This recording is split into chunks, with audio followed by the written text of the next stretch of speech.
Hello everyone, आज है 26 फरवरी और आज इस वीडियो में हम बात करेंगे वेदांता के बारे में।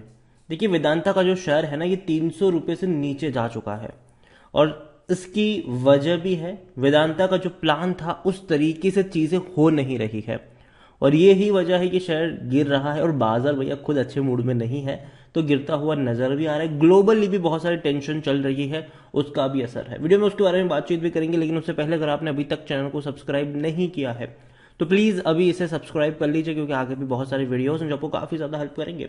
तो 295 रुपये का शेयर है वेदांता लिमिटेड का और गिरावट है तकरीबन 3% की, हमें यहाँ पर गिरावट देखने को मिली। और एक महीने में अगर हम देखें तो पिछले एक महीने में ये 11% तक टूटा है, 332 रुपये से टूट कर ये नीचे आया है। और एक साल की अगर हम बात करें तो पिछले एक साल के अंदर वेदांता लिमिटेड में 12% की गिरावट है।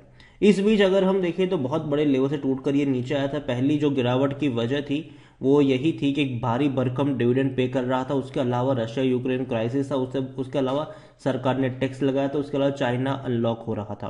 तो ये कई सारे रीजंस थे कि शेयर टूट रहा था, बिखर रहा था। लेकिन फंडामेंटली कंपनी में कोई दिक्कत नहीं है, बेहतरीन कंपनी है, हर साल अच्छा डिविडेंड पे करने वाली कंपनी है। तो जाहिर सी बात है तेजी लौटनी थी और वो लौट भी रही थी। और बाद में धीरे धीरे खबरें तेज हुई कि भैया भारत का सबसे बड़ा सेमीकंडक्टर प्लांट लगने जा रहा है यहाँ पर। तो ये धीरे धीरे भागता चला गया और जैसे ही डील हुई गुजरात के साथ, ये एकदम से 315 पे गया। लेकिन बाद में जब खबर भी आई कि वेदांता ने ये जो सेमीकंडक्टर का जो प्लांट लगाया है वो एक पूरी टोटल डिफरेंट कंपनी बनेगी, उसका वेदांता लिमिटेड से कोई लेना देना नहीं होगा, तो टूटा भी जरूर लेकिन वापस भागता हुआ ऊपर की तरफ चला गया। अब वापस गिरावट दिखा रहा है। रीजन सिंपल है, फिर से रशिया यूक्रेन क्राइसिस शुरू हो चुका है। दूसरी बड़ी वजह यहां पर यह है कि इन्होंने अभी हाल फिलहाल में डिविडेंड भी पे कर रहा है, 12.5 रुपए के आसपास का डिविडेंड भी पे कर, तो उसको भी एडजस्ट होता नजर आएगा। तीसरी बड़ी अपडेट है जिसके वजह से गिरावट आई है और वो है सेल करना। देखो, वेदांता का प्लान था अपने डेट को कम करना, क्योंकि वेदांता में अगर आप देखोगे तो प्रमोटर की सारी होल्डिंग पड़ी हुई है गिरवी।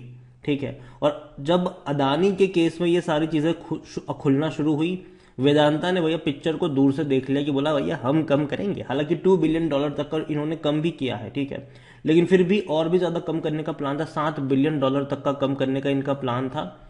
लेकिन वहां पर लंका लग चुकी है क्योंकि सरकार आ चुकी है बीच में।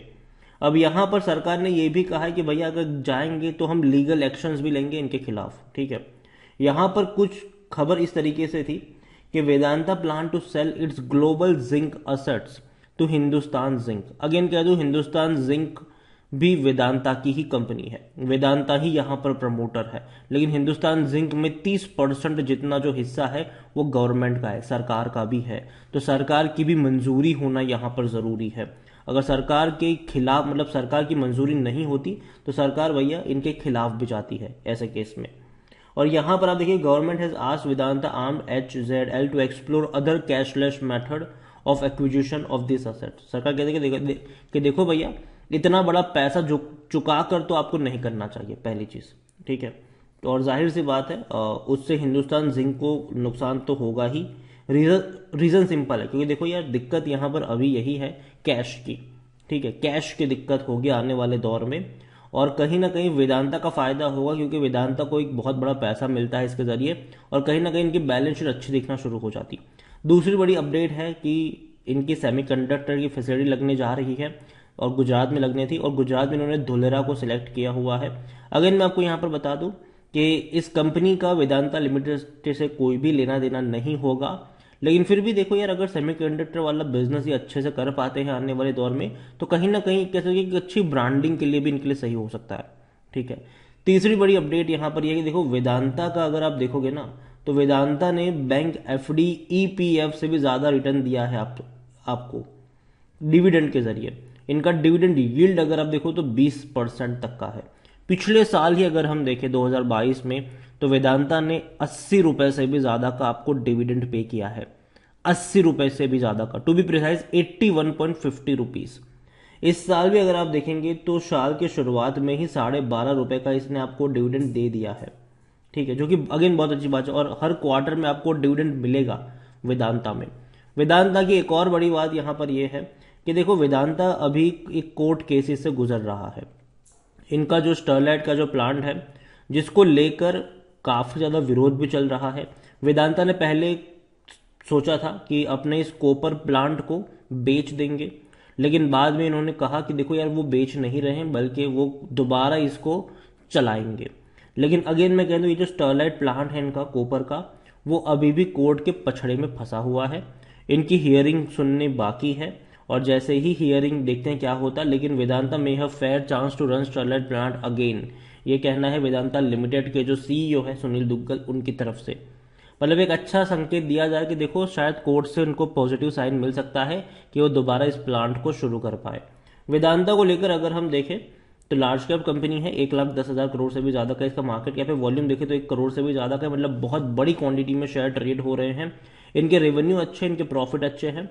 2,465 करोड़ तक के मुनाफे इन्होंने कमाए हैं दिसंबर क्वार्टर में। हालांकि इससे पहले कंपनी 4,000-5,000 करोड़ तक का प्रॉफिट करती थी, तो उसके मुकाबले कम है। लेकिन धीरे धीरे कह सकते हैं कि पिछले क्वार्टर में कम था इनका प्रॉफिट, 1,800 करोड़ का ही था, तो उसके मुकाबले 36% का जंप तो जरूर आया है। वेदांता को लेकर अगर हम देखें तो कंपनी डेफिनेटली बहुत अच्छी है, मेटल सेक्टर की दिग्गज कंपनी कह सकते हो आप इसको।